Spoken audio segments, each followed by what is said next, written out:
Hello my dear friends, welcome to tuition point online. मेरा नाम हर्ष पाटिल और आज के इस वीडियो से अपन स्टार्ट करने वाले हैं यूनिट नंबर 4, जिसका नाम है पॉलीमर एंड पॉलीमराइजेशन।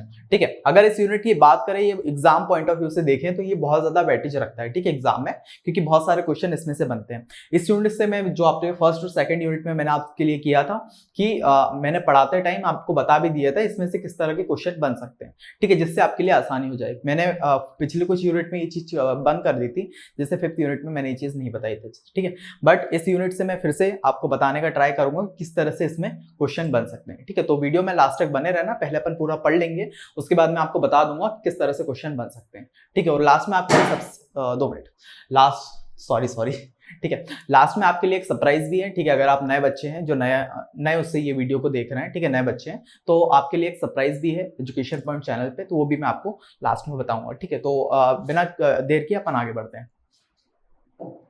चलिए, सबसे पहले अपन सिलेबस डिस्कशन कर लेते हैं कि अपन इस चैप्टर में पढ़ने क्या वाले हैं, इस यूनिट में अपन पढ़ने क्या वाले हैं। ठीक है, सबसे पहला जो अपना पार्ट रहेगा वो इंट्रोडक्शन पार्ट, कि आखिर पॉलीमर और पॉलीमराइजेशन जो चैप्टर का नाम है आखिर वो होता क्या है। ठीक है, वो नाम का मतलब अपन थोड़ा समझने का ट्राई करेंगे और थोड़ी बहुत चीज उसके बारे में देखेंगे। ठीक है, उसके बाद समझिएगा आखिर टाइप्स ऑफ पॉलीमराइजेशन क्या होता है। ठीक है, उसके बाद क्लासिफिकेशन, मैकेनिज्म, जो एग्जाम में आराम से क्वेश्चन बन सकते हैं। ठीक है, सीधा ही उठ के आता है कि बताइए पॉलीमर क्या होता है। ठीक है, क्या पॉलीमर क्या होता है, और साथ में इसके क्लासिफिकेशन डिफाइन करिए, या फिर उसके मैकेनिज्म पूछ लेंगे, या फिर उसके टाइप्स पूछ लेंगे। तो इस तरह से क्वेश्चन एग्जाम में आराम से बन सकता है। ठीक है, थर्मोप्लास्टिक एंड थर्मोसेटिंग, इसके अपन डिफरेंशिएट बिटवीन जो है एग्जाम में पूछ सकते हैं। ठीक है, preparation, properties and uses of किस किस के, पीवीसी, पीएमएमए, टेफ्लॉन, नायलॉन 6। ठीक है, ये सब नाम आपको सुनते सुनते लगेगा कि यार हम वापस ऑर्गेनिक केमिस्ट्री में पहुंच गए कि जो अपनी 11th-12th में आई थी। तो ऐसा कुछ नहीं है। ठीक है, नॉर्मल से ऑर्गेनिक केमिस्ट्री, छोटे छोटे नाम है, तो उसको अपन बस थोड़ा सा बहुत याद कर लेंगे। अगर आपको ज्यादा वो भी नहीं हो तो मैं आपको बता दूंगा उसको सिंपल वे में याद कैसे करना है। ठीक है, तो चलिए बिना उसके अपन डायरेक्ट अब स्टार्ट करते हैं। सबसे पहले अपना जो आता है कि पॉलीमर क्या होता है और पॉलीमराइजेशन क्या होता है। तो इंट्रोडक्शन पार्ट में अपन समझते हैं सबसे पहले कि आखिर पॉलीमर क्या होता है। जैसे अपन को पॉलीमर समझ में आ जाएगा, फिर अपन पॉलीमराइजेशन को आराम से समझ लेंगे। ठीक है, तो पॉलीमर क्या होता है। पॉलीमर एक ग्रीक वर्ड है। ठीक है, एक पॉलीमर क्या है, एक ग्रीक वर्ड है, जिसका अगर इसको 2 भाग में तोड़े, पॉली को अलग कर दे और मर को अलग कर दे, तो पॉली का मतलब क्या होता है, मैनी। ठीक है, यानी कि बहुत सारे, और मर्स का मतलब होता है रिपीटिंग यूनिट्स एंड पार्ट। ठीक है, रिपीटिंग यूनिट्स एंड पार्ट। तो सिंपल अगर इन दोनों को मिलाते हैं तो अपन आराम से बना सकते हैं कि बहुत सारे जो अपने रिपीटिंग यूनिट्स और पार्ट्स है, यूनिट्स और पार्ट है, उसको क्या करेंगे, बहुत सारे पार्ट्स को एक साथ जब मिला देंगे तो तब क्या बनेगा, अपना पॉलीमर। ठीक है, इतनी चीज क्लियर हुई। जैसे अगर सिंपली समझ लें कि अपने बहुत सारे क्या है, यूनिट्स और पार्ट्स रखे हैं। ठीक है, इसको जब एक दूसरे को जब मिला देते हैं एक चेन की फॉर्म में, ठीक है, तो ये वाला जो बनता है, ये जो बनता है एक यूनिट चेन की फॉर्म में, इसी को क्या बोलते हैं अपन, पॉलीमर। ठीक है, आई होप सो इतना क्लियर हो गया होगा। अब अपन को इंट्रोडक्शन पार्ट समझ में आ गया कि पॉलीमर क्या होता है। ठीक है, अब आगे बढ़ते हैं और डेफिनेशन की मदद से थोड़ा समझने का ट्राई करते हैं कि इसको डिफाइन अपन किस तरह से कर पाएंगे। ठीक है, चलिए अब सिंपल इसकी डेफिनेशन को समझने का ट्राई करते हैं, आखिर डेफिनेशन इसको किस तरह से डिफाइन करने वाले हैं। ठीक है, पॉलीमर की अगर थोड़ी सी डेफिनेशन पढ़ने का ट्राई करें तो क्या लिखा है, polymer are large molecule by linking many monomers. ठीक है, by linking many monomers together in a chain that is known as polymer. ठीक है, अब इसमें एक टर्म आई है मोनोमर। अब देख लेते हैं ये मोनोमर्स क्या होता है। ठीक है, monomers are a small single molecule. ठीक है, मोनोमर क्या है, एक स्मॉल सिंगल मॉलिक्यूल है जो साथ में मिलकर that can join together with other similar molecule, दो उसी के साथ वाले अदर मॉलिक्यूल्स के साथ मिलके एक क्या करता है, लार्ज मॉलिक्यूल फॉर्म करता है, उसको अपन क्या बोलते हैं, मोनोमर। ठीक है, अब वही मोनोमर, ठीक है, वही मोनोमर क्या है, polymer are a large molecule. Polymer एक लार्ज मॉलिक्यूल होता है जो ये मॉलिक्यूल बने हैं ना, ठीक है, छोटे छोटे से मिलके ये जो लार्ज मॉलिक्यूल बना है, इसी से मिलके क्या बनता है, अपना पॉलीमर। ठीक है, जो लार्ज मॉलिक्यूल बने इसी से मिलके अपना क्या बनता है, पॉलीमर। क्या लिखा है, polymer are large molecule made by linking many monomers. बहुत सारे मोनोमर जब एक साथ मिलते हैं चेन की फॉर्म में, जो आपको पहले बताया था। ठीक है, ये अपने क्या है, बहुत सारे ये मोनोमर्स हैं, जब ये एक चेन की फॉर्म में जो मोनोमर्स इकट्ठा हो जाते हैं, ठीक है, एक चेन की फॉर्म में जो मोनोमर्स इकट्ठा हो जाते हैं उसी को क्या बोलते हैं अपन, पॉलीमर। ठीक है, उसको ही अपन सिंपल ये डेफिनेशन में डिफाइन कर सकते हैं। ठीक है, जैसे इमेजिन ना necklace you get when you string together lots of beads, that's polymer, ठीक है। Polymer can be natural like DNA and proteins और synthetic like plastic and nylon, ठीक है। आई होप सो इतना क्लियर हो गया होगा। अगर सिंपल इसको एक लाइन में अपन डिफाइन करना चाहे, समराइज, अगर कोई आपसे पूछता है कि बताइए पॉलीमर क्या होता है या फिर मोनोमर क्या होता है, तो उसको सिंगल लाइन में किस तरह से डिफाइन करेंगे वो नीचे लिख दिया मैंने।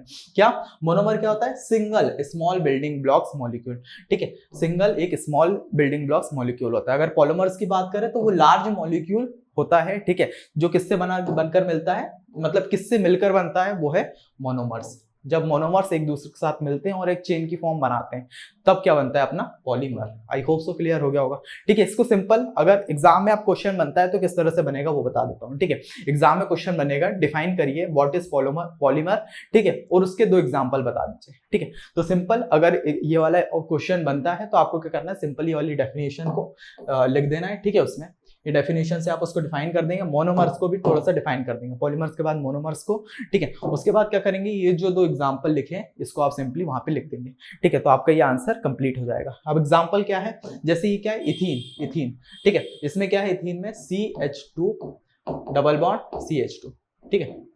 अब क्या है, ये वाला बॉन्ड अगर टूट जाता है और इधर आके लग जाता है, ठीक है, तो ये क्या बन जाएगा, इथीन से क्या बन जाएगा, ये पॉलीइथीन, ठीक है। ये देखिए एक यहाँ लग गया, एक यहाँ लग गया और ये सिंगल बॉन्ड हो गया, ठीक है। तो इथीन बन गया पॉलीइथीन, ठीक है।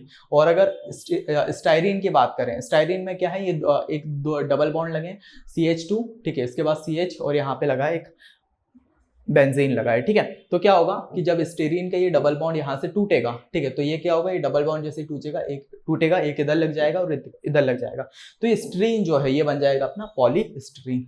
आई होप सो क्लियर हो गया होगा, ठीक है। तो यही एग्जांपल सिंपल अपन को एग्जाम में लिख देना है अगर पॉलीमर का क्वेश्चन बनता है तो, है ना। तो आपको इसको नोट डाउन कर लेना है, फिर अपन आगे बढ़ते हैं और समझते हैं आखिर पॉलीमराइजेशन क्या होता है।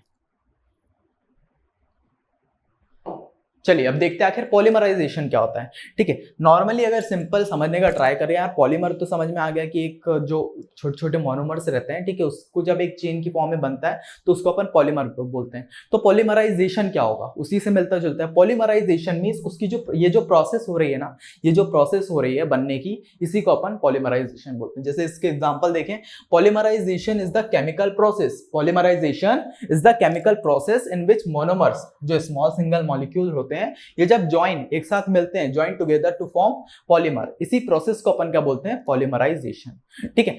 आगे लिख भी सकते हैं, this process can happen in various ways such as by adding monomers by one by combining them all at once, ठीक है। तो सिंपल थोड़ा सा आंसर को बढ़ाने के लिए अपन लिख सकते हैं, पर सिंपल वही है कि जो अपने सिंगल मॉलिक्यूल्स जो मोनोमर्स रहते हैं, ठीक है, जब वो एक साथ मिलते हैं और पॉलीमर्स का फॉर्मेशन करते हैं, तो उसकी जो केमिकल प्रोसेस होती है उसी को अपन क्या बोलते हैं, पॉलीमराइजेशन। आई होप सो क्लियर हो गया होगा, ठीक है। एग्जाम्पल ऑफ पॉलीमराइजेशन क्या कर सकते हैं, one common example of polymerization is the formation of polythene, ठीक है। पॉलीथीन क्या होता है, नाम सुने ही होगा आपने, polythene is a widely used plastic and it is made by polymerization by ethylene monomers, ठीक है। जब इथाइलिन मोनोमर्स एक का फॉर्मेशन वो होता है, ठीक है, और वही अपना पॉलीथीन बनाता है, ठीक है।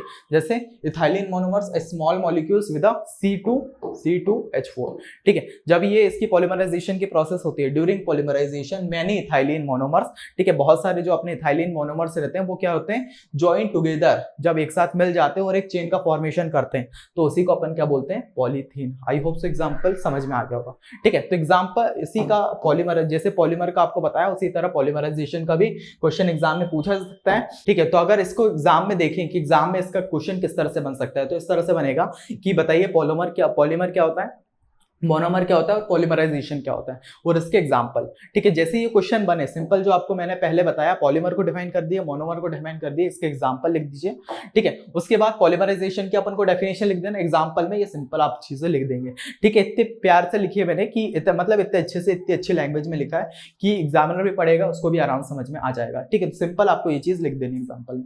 बाकी आगे देख लेते हैं विजुअलाइजेशन प्रोसेस से कि आखिर किस तरह से ये चीज होती है, फॉर्म होती है, ठीक है। जैसे अगर देखें मोनोमर्स क्या है, इथाइलिन, ठीक है। इथाइलिन का फॉर्मूला क्या होता है, C2H4, ठीक है। ये बहुत सारे क्या है, सिमिलर टाइप के मोनोमर्स एक साथ मिलते हैं, ठीक है।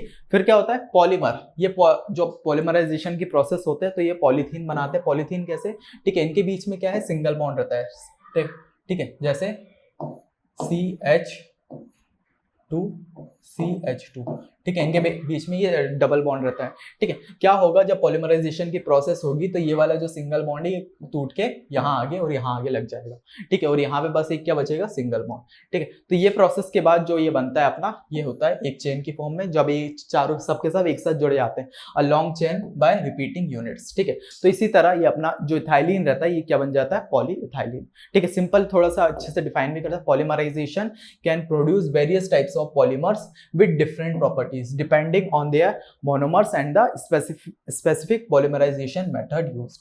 आई होप सो इतना क्लियर हो गया होगा, ठीक है। तो इसको सिंपल इस तरह से अपन डिफाइन भी कर सकते हैं उसके एग्जांपल, ठीक है। तो इसको भी आपको नोट कर लेना अपनी जो नोट्स की नोटबुक है, ठीक है, जिससे आपका एग्जाम जो आंसर है वो और अच्छे से बने। चलिए अपन ने पॉलीमर देख लिया, मोनोमर देख लिया, समझ लिया क्या होता है, पॉलीमराइजेशन देख लिया क्या होता है, तो अपना इंट्रोडक्शन पार्ट अब कवर हो गया, ठीक है। कुछ क्वेश्चन ऐसे भी बन सकते हैं, डिग्री ऑफ पॉलीमराइजेशन क्या होता है वो बताओ, ठीक है, तो उसको अपन आराम से बता सकते हैं। जैसे द डिग्री ऑफ पॉलीमराइजेशन यानी कि डीपी भी अपन इसको आराम से बोल सकते हैं, is the number of repeating monomers, is the number of repeating monomers in a polymer chain, ठीक है। जो अपनी पॉलीमर की चेन रहती है, ठीक है, उसमें कितने नंबर ऑफ पॉलीमर्स जुड़ते जा रहे हैं, उसी को अपन क्या बोलते हैं, डिग्री ऑफ polymerization, ठीक है। it essentially measure how many monomers units are linking together in a polymer. I hope so अपन को degree of polymerization clear हो गया होगा, ठीक है। तो उसके बाद importance of degree of polymerization, क्या importance है इसकी, the degree of polymerization is important because it affect the physical and mechanical properties of the polymer, ठीक है। क्या करता है ये, affect करता है क्या, physical और mechanical properties को, ठीक है। For example, higher degree of polymerization generally result in polymer with greater strength, toughness and higher melting point, ठीक है। तो आई होप सो अपन को डिग्री ऑफ पॉलीमराइजेशन बहुत से क्लियर हो गया होगा, ठीक है। तो सिंपली इसको नोट कर लेना है, फिर आगे बढ़ते हैं और थोड़ा सा इसको एग्जांपल के तौर से समझते हैं आखिर डिग्री ऑफ फ्रीडम कहना क्या चाहता है, मतलब डिग्री ऑफ पॉलीमराइजेशन कहना क्या चाहता है ना। तो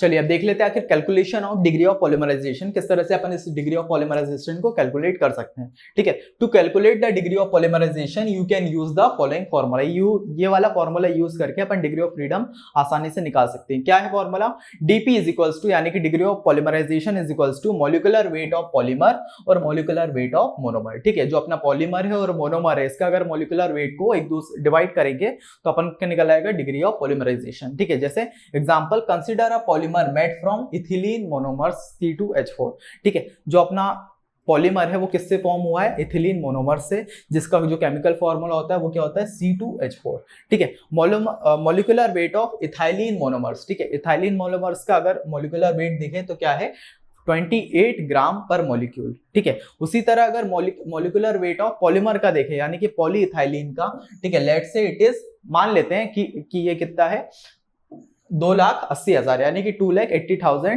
ग्राम पर मोल, ये इसका हो गया किसका, पॉलीमर का मॉलिक्यूलर वेट, ठीक है। यानी कि पॉलीइथिलीन का मॉलिक्यूलर वेट हो गया 2,80,000 और क्या इथाइलिन का अगर मॉलिक्यूलर वेट की बात करें तो वो हो गया अपना 28 ग्राम पर मोल, ठीक है। तो क्या है, अपन सिंपली इसको वैल्यू पुटअप कर देते हैं। जैसे मॉलिक्यूलर वेट ऑफ पॉलीमर यानी कि 2,80,000 को ऊपर लिखेंगे, ठीक है। और जो अपना मॉलिक्यूलर वेट ऑफ मोनोमर है यानी कि इथाइलिन, इसको अपन लोग नीचे लिखेंगे 28 ग्राम पर मोल, ठीक है। तो अपन जब इसको डिवाइड करते हैं, ठीक है, एक दूसरे से जब इसको डिवाइड किया जाता है, जैसे अगर सिंपली करें, ठीक है, तो ये कितना होगा अपना 10,000, ठीक है। सिंपली कैसे कर सकते हैं इसको, अगर नॉर्मली काटना चाहे 28 से 28 कट के यहाँ पे आ गया 1 और ये 4 0 का ऐसा कैसे, ठीक है, 1 ये 4 0 ऐसे कैसे, ठीक है। तो जो अपना डिग्री ऑफ पॉलीमराइजेशन निकल के आया वो कितना आया, 10,000। This means the polymer chain is composed of 10,000 ethylene monomers unit, 10,000 जो इथाइलिन मोनोमर्स यूनिट्स हैं ये मिलके पॉलीमर का यानी कि पॉलीइथाइलिन का फॉर्मेशन करते हैं। आई hope so degree of freedom किस तरह से कैलकुलेट किया जाता है, ठीक है, वो आपको समझ में आ गया होगा, ठीक है। अगर क्वेश्चन बन भी जाता है, जैसे अपना हार्डनेस ऑफ वाटर जब हमने चैप्टर पढ़ा था तो उसमें भी डिग्री ऑफ फ्रीडम बहुत बार पूछ लिया गया था, ठीक है। एग्जाम में अगर डिग्री ऑफ फ्रीडम इस तरह भी पूछ लिया जाता है, ठीक है। किस तरह से पूछ सकता है, पॉलीमराइजेशन क्या होता है, इसका एग्जांपल डिफाइन करिए और डिग्री ऑफ फ्रीडम बताइए, ठीक है। डिग्री ऑफ फ्रीडम पूछता है तो सिंपली अपन करना है, डिग्री ऑफ फ्रीडम की डेफिनेशन लिख देना है, importance of degree of freedom बता देना है और उसको किस तरह से कैलकुलेट किया जाता है ये इसी एग्जांपल के साथ उसको डिफाइन कर देना है, ठीक है।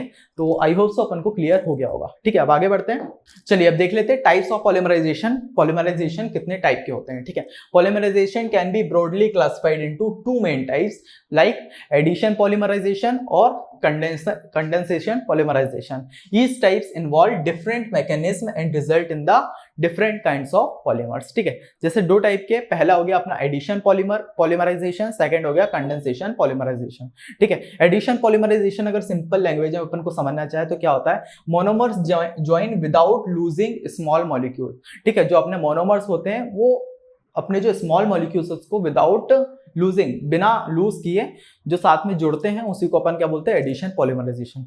बट कंडीशनल पॉलीमराइजेशन में क्या होता है, monomers join with the elimination of small molecule, ठीक है। स्मॉल मॉलिक्यूल्स का इसमें एलिमिनेशन होता है। जैसे एग्जांपल भी इसमें दिया हुआ है, जैसे पॉलीथीन बना और पॉलीप्रोपाइलीन बना, ठीक है। उसी तरह अगर कंडेंसेशन का एग्जांपल देखें तो क्या है, पॉलिस्टर यानी कि पीईटी और नायलॉन 6,6, ठीक है। तो ये हो गया अपना एडिशन और अपना कंडेंसेशन पॉलीमराइजेशन, ठीक है। इसको अगर ब्रॉडली एक एक करके आप समझने का ट्राई करें कि एडिशन और कंडेंसेशन को, ठीक है। सबसे पहला हो गया अपना एडिशन पॉलीमराइजेशन, इसको वही अगर डिफाइन अगर इसको डिफाइन करना चाहे तो वही addition polymerization involve the joining of monomers with unsaturated bond like double और triple bond without the lose of any small molecule, ठीक है। स्टेप्स क्या होगी, सबसे पहले अपनी इनिशिएशन, ठीक है, जिसमें क्या होगा, a reactive species is generated to start the reaction, ठीक है। स्टार्ट होता है, ठीक है, अपनी रिएक्शन में। उसके बाद प्रोपोगेशन, ठीक है। Monomers continuously add to the reactive site extending the polymer chain, जो अपने मोनोमर्स है वो कंटिन्यूअसली रिएक्ट करते रहेंगे और एक्सटेंड करते रहेंगे अपनी जो है चेन को, ठीक है, पॉलीमर चेन को। उसके बाद टर्मिनेशन, लास्ट वाला पॉइंट आता है अपना termination, the reaction end with reactive site are neutralize, ठीक है। जब अपनी रिएक्टिव साइट जो न्यूट्रलाइज हो जाती है तब ये रिएक्शन अपनी टर्मिनेट हो जाती है, बंद हो जाती है, ठीक है। जैसे एग्जांपल इसमें समझ सकते हैं, एग्जांपल सबसे अपना हो गया पॉलीथीन, ठीक है, formed by polymerization ethylene monomers, ठीक है, जो अपने C2H4 है, ठीक है। जब ये पॉलीमराइजेशन की प्रोसेस करते हैं तब जाके अपना क्या बनता है, C2H4 का, ठीक है, क्या बनता है, पॉलीइथाइलिन, ठीक है। उसके बाद वही पॉलीप्रोपाइलिन की बात करें, ठीक है, पॉलीप्रोपाइलिन का जो फॉर्मूला होता है वो क्या होता है, C3H6, ठीक है। इसको जब ये प्रोसेस होती है पॉलीमराइजेशन की तो ये बनती है C3H6 और जो N है वो बाहर आ जाता है, मतलब कंटिन्यूअसली चलती जा रही है चेन की फॉर्म में, ठीक है। तो जो अपना पॉलीप्रोपाइलिन है वो यहाँ से फॉर्म होता है। आई होप सो इतना क्लियर हो गया होगा, ठीक है। तो सिंपल क्या करना है, इसको अभी अपन को नोट कर लेना है, ठीक है। एग्जाम में आता है कि टाइप्स ऑफ पॉलीमराइजेशन समझाइए, ठीक है। टाइप्स ऑफ पॉलीमराइजेशन में अपन को याद रखना है कि दो टाइप की होती है टाइप्स ऑफ पॉलीमराइजेशन। सबसे पहला हो गया अपना एडिशन पॉलीमराइजेशन और सेकंड हो गया अपना कंडेंसेशन पॉलीमराइजेशन, ठीक है। Addition polymerization I hope so आपको क्लियर हो गया होगा। चलिए अब देख लेते हैं आखिर कंडेंसेशन पॉलीमराइजेशन आखिर होता क्या है, और अगर एग्जाम में आए तो किस तरह से डिफाइन करना है, ठीक है। सिंपल सी डेफिनेशन लिख दी आपको मैंने, आपके लिए मैंने, ठीक है। और कंडेंसेशन पॉलीमराइजेशन तो पहले समझा दिया था। Condensation polymerization involves the joining of monomers with the simultaneous elimination, क्या, simultaneous elimination of small molecules like water, ammonia और हाइड्रोक्लोरिक एसिड, ठीक है। इसकी स्टेप्स क्या होगी, सबसे पहली होगी अपनी स्टेप ग्रोथ, जिसमें monomers from dimers then trimers and eventually long polymers chain, ठीक है। उसके बाद सेकंड स्टेप जो होगी वो होगी by product formation, each step release a small molecule like, example हो गया अपना वाटर, ठीक है। इसका एग्जांपल सिंपल अपन लिख सकते हैं पॉलिस्टर, ठीक है, जिसका पीईटी अपन शॉर्ट फॉर्म में इसको डिफाइन कर सकते हो, और नायलॉन 6,6 ये क्या होता है इसको अपन आगे पढ़ने वाले हैं, ठीक है। बट अगर एग्जाम के पॉइंट ऑफ व्यू से देखें, ठीक है, कि सिंपल इसको डिफाइन करना है कि टाइप्स ऑफ पॉलीमराइजेशन क्या होता है, तो सिंपल आपको क्या करना है, इसको याद कर लेना है, सिंपल याद करना है, ठीक है, कि इसको समझ लेना है। समझ में तो आ गया होगा थोड़ा बहुत कि क्या होता है, ठीक है। ये वाला चैप्टर ऐसा है यार कि अपन को थोड़ा समझने में हो सकता है प्रॉब्लम हो, क्योंकि जो अपनी 11th-12th क्लास में ऑर्गेनिक केमिस्ट्री पढ़ी थी सेम वही है, ठीक है। ऑर्गेनिक केमिस्ट्री में आपने देखा होगा आपको कितनी प्रॉब्लम हुई होगी, ठीक है। और अपन को क्या है, जो अपन ये पढ़ रहे हैं इंजीनियरिंग केमिस्ट्री, इसको बस अपन को एग्जाम को पास करने के लिए निकालना है, ठीक है। इतना डीप में घुसेंगे तो वही होगा, कंफ्यूज होंगे। और आप वही है, अगर मैं इसको और ज्यादा डीप में घुस के ये सब चीजें पढ़ाऊंगा, ये सब चीजें बताऊंगा, तो आपको क्या होगा, ये वीडियो छोड़ के आप भाग जाएंगे, क्योंकि इतना ज्यादा इंपॉर्टेंट नहीं है, ठीक है। इससे अच्छा अपन ये भी कर सकते हैं ना कि यार फर्स्ट चैप्टर पढ़ लिया, ठीक है, सेकंड चैप्टर पढ़ लिया, थर्ड चैप्टर पढ़ लिया, उसके बाद 5th चैप्टर पढ़ लिया, उसके बाद हो सकता है कि अपन 7 में से अगर 5 से 6 चैप्टर भी पढ़ के जाए तो आराम से एग्जाम निकाल सकते हैं, ठीक है। तो मैंने भी वही सोच के मैंने सोचा था ये 4th चैप्टर को स्किप कर दो, क्योंकि क्या है बच्चे इसको नहीं पढ़ते हैं, ठीक है, क्योंकि ये थोड़ा सा ज्यादा ऑर्गेनिक केमिस्ट्री की तरफ चढ़े जाता है, ठीक है। पर मैंने सोचा यार, इसलिए मैंने डायरेक्ट 5th चैप्टर कराया 3rd चैप्टर के बाद। पर फिर सोचा कि यार अपन 4th चैप्टर भी करा देते हैं, जो पढ़ने वाले बच्चे होंगे, ठीक है, वो पढ़ लेंगे आराम से। तो इसलिए बस मैं 4th चैप्टर करा रहा हूँ। तो उतना ही करा रहा हूँ जितना आप समझ के, जितने पे आपके नोट्स बन जाए और आप एग्जाम में लिख के आ जाए। तो उसी तरह से आप भी पढ़ना, आराम से नोट्स बनाइए, थोड़ा सा जो समझ में आ रहा है उसको समझने का ट्राई करिए, नहीं आ रहा है थोड़ा सा बस प्रैक्टिस कर करके उसको समझने का ट्राई करिए, ठीक है। तो इसी के साथ आई होप सो थोड़ा तो समझ में आएगा, ठीक है। अगर जितना भी आ रहा है आप मुझे कमेंट सेक्शन में बताइएगा भैया इतना इतना आ रहा है, ठीक है, उतने में मतलब मैं ट्राई करूंगा और थोड़ा सा इसको कर लूं। पर बस इसलिए नहीं करता यार, क्योंकि अगर मैं ऑर्गेनिक केमिस्ट्री में थोड़ा सा घुस जाऊंगा ना तो वही होगा, एग्जाम में उतना लिखने की नीड नहीं पड़ेगी, ठीक है। तो अपन क्यों ही घुसे, ठीक है। तो इसी के साथ अपना ये शायद कंप्लीट हो जाएगा, लास्ट वाला टॉपिक है। I hope so condensation polymerization समझ में आ गया होगा, इसको आपको नोट डाउन कर लेना है, ठीक है। वीडियो को पॉज करके फिर अपना जो लास्ट चीज है कैरेक्टरिस्टिक्स ऑफ पॉलिमराइजेशन, ये थोड़ा सा पढ़ लेते हैं, क्योंकि एग्जाम में अगर पूछ ले तो सिंपल ये मैंने कितनी लिखी है 1 2 3 4 और ये अपनी 5 या 9 लिखी है, और 7 मार्क्स का क्वेश्चन एग्जाम में पूछा जाता है, ठीक है। तो इसमें करनी अगर आपको 9 में से 6 या 7 भी याद रही तो बहुत है, ठीक है। सबसे पहली जो अपनी पॉलीमर्स कैरेक्टरिस्टिक क्या है, polymer are made long chain of repeating units, ठीक है। सबसे पहली वही जिसको अपन मोनोमर्स बोलते हैं। Second, this gives them strength of durability, ठीक है, स्ट्रेंथ और ड्यूरेबिलिटी।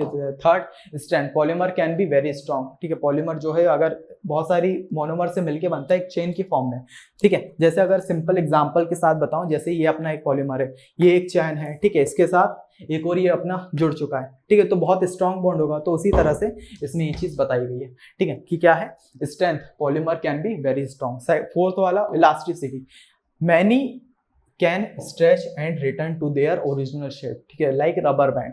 उसके बाद flexibility, they can bend without breaking, ठीक है, बैंड हो जाते हैं विदाउट टूटे, लाइक प्लास्टिक बैग्स। उसके बाद some special polymer can conduct electricity, कुछ ऐसे पॉलीमर्स होते हैं जो क्या करते हैं, इलेक्ट्रिसिटी को कंडक्ट करते हैं, ठीक है, इलेक्ट्रिसिटी बनाते हैं। उसके बाद polymer can block gases and liquid, useful for packing to keep product fresh, ठीक है। उसके बाद some polymers can break down in the environment helping reduce plastic solution. उसके बाद polymers can be moulded into different shape like toys, bottle and car parts, ठीक है। तो आई hope सो अपन को कैरेक्टरिस्टिक समझ में आ गई होगी। मैंने 9 लिखवा दिए, ठीक है, जिससे कम से कम 9 आप याद करके जा रहे हैं। एग्जाम में अपन को 5 से 6 भी याद रह रही है, ठीक है, वही लिख देंगे तो पूरे नंबर मिल जाएंगे, ठीक है। तो आई होप सो आज का ये पॉलीमराइजेशन इंट्रोडक्शन पार्ट क्लियर हो गया होगा। अब एग्जाम में क्वेश्चन किस तरह से बन सकता है, पॉलीमर पूछ सकता है। पॉलीमर सिंपल वही होता है कि 2 पार्ट में अगर इसको तोड़े, ग्रीक वर्ड होता है, ठीक है, 2 पार्ट में तोड़े, इसको अपन डिफाइन भी कर सकते हैं, ठीक है, कि polymer is a Greek word, ठीक है। अगर उसको 2 पार्ट में तोड़ते हैं तो एक बनता है मैनी और